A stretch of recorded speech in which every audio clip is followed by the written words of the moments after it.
തിരിച്ചു വരാം. ഇപ്പോൾ നമുക്കൊപ്പം ആറന്മുള MLA അബിൻ വർക്കി ഉണ്ട്. അബിൻ വർക്കി, പ്രളയ സമാനമായൊരു സാഹചര്യം ഉണ്ടോ ഇപ്പോൾ? എന്താണ് അവസ്ഥ?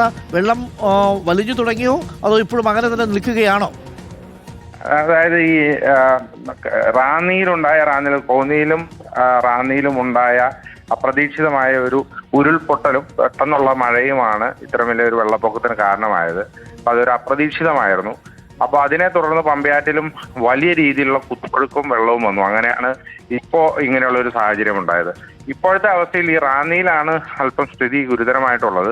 കാരണം റാന്നിയിൽ പെട്ടെന്ന് പൊങ്ങിയ ആ വെള്ളം അത് കാരണം വലിയ രീതിയിലുള്ള ഒരു ദുരവസ്ഥ അവിടെ ഉണ്ടായിട്ടുണ്ട്, വലിയ ദുരിതം ഉണ്ടായിട്ടുണ്ട്, ആളുകൾ കുടുങ്ങി കിടക്കുന്നുണ്ട്. അതുകൊണ്ട് തന്നെ പത്തനംതിട്ട ജില്ലയിലെ വിവിധ പ്രദേശങ്ങളിൽ നിന്നുള്ള എല്ലാ സംഘങ്ങളും, എല്ലാ പ്രിക്കോഷൻ എടുക്കാൻ പറ്റുന്ന കോഷ്യസ് ആയിട്ടുള്ള എല്ലാ സംഘങ്ങളെയും റാന്നി കേന്ദ്രീകരിച്ചാണ് ഇപ്പോൾ പ്രവർത്തിക്കുന്നത്.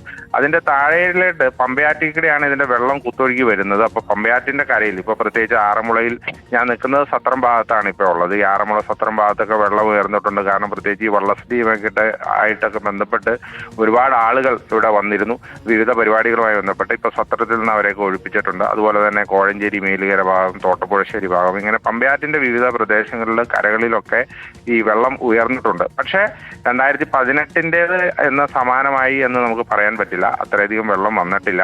അതിന് അനുസൃതമായിട്ടുള്ള വെള്ളം ഉണ്ടായിട്ടില്ല. ഇപ്പോൾ ദൈവാനുഗ്രഹത്താൽ മഴ കുറഞ്ഞിട്ടുണ്ട്.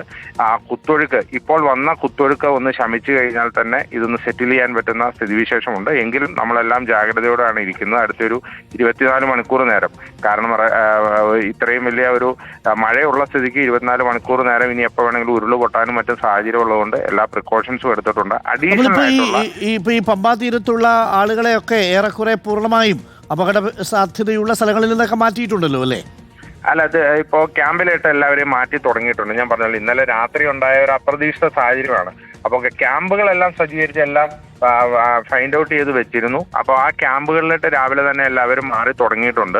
ഇപ്പോൾ പമ്പയാറ്റിന്റെ തീരത്ത് ഇപ്പോൾ കോഴഞ്ചേരി പോലുള്ള സ്ഥലങ്ങളിൽ അല്ലെങ്കിൽ ആറന്മുള പോലുള്ള സ്ഥലങ്ങളിലൊക്കെ ക്യാമ്പുകൾ ഇപ്പോൾ പ്രവർത്തന സജ്ജമായി തുടങ്ങിയിട്ടുണ്ട്. അവരെ മാറ്റി തുടങ്ങിയിട്ടുണ്ട്. കടകളിൽ നിന്നൊക്കെ സാധനങ്ങൾ മാറ്റേണ്ടവയെ മാറ്റി തുടങ്ങിയിട്ടുണ്ട്. അതിനുള്ള സജ്ജീകരണങ്ങളൊക്കെ ചെയ്തിട്ടുണ്ട്. അഡീഷണൽ ആയിട്ടുള്ള NDRF സംഘങ്ങൾ വേണം. കാരണം പല പ്രദേശത്തും ആളുകൾ കുടുങ്ങിക്കിടക്കുകയാണ്. അപ്പോൾ ഈ ബോട്ട് ചെന്നാൽ മാത്രമേ അവരെ നമുക്ക് തിരിച്ച് എത്തിക്കാൻ സാധിക്കുകയുള്ളൂ. അപ്പോൾ ഈ ഫയർഫോഴ്സിന്റെ അടക്കമുള്ള പല സംവിധാനങ്ങളും ഈ റാന്നിയിൽ കൂടുതൽ കോൺസെൻട്രേറ്റ് ചെയ്യാൻ, കാരണം ഏറ്റവും കൂടുതൽ ദുരിതം ഉണ്ടായത് റാന്നിയിലാണ്. റാന്നിയിൽ കൂടുതൽ കോൺസെൻട്രേറ്റ് ചെയ്യാൻ പറഞ്ഞതുകൊണ്ട് പല രീതിയിലുള്ള അഡീഷണൽ സോഴ്സുകൾ നമ്മളിപ്പോൾ ഉപയോഗിക്കുന്നുണ്ട്. പ്രത്യേകിച്ച് ഈ പള്ളിയോട സേവാസംഘം പോലുള്ള അവർക്ക് ഓരോ കരക്കാർക്കും ഓരോ ബോട്ടുണ്ട്. അപ്പോൾ എന്തെങ്കിലും അത്യാവശ്യ സാഹചര്യം ഉണ്ടായാൽ കരയിൽ ആ ബോട്ടുകൾ പ്രവർത്തിപ്പിക്കാൻ അവരുമായി ബന്ധപ്പെട്ടുള്ള സജ്ജീകരണങ്ങൾ ഒരുക്കിയിട്ടുണ്ട്.